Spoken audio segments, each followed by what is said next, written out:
Министерством финансов был издан приказ о введении на территории Республики Абхазия режима временного управления бюджетом. Подобные мероприятия способствуют стабилизации бюджетной системы, недопущению значительных кассовых изменений.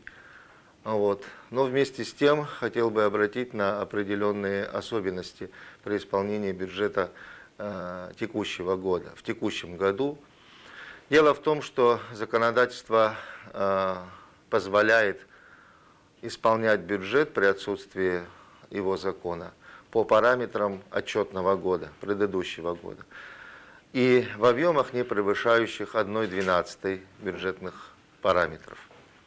С учетом этого бюджет одного года не может быть зеркально похож на бюджет любого другого года. Это, конечно, приводит к определенным сложностям при исполнении бюджета. Есть потенциальный риск несвоевременного получения заработной платы в районах республики. Это одна часть проблемы.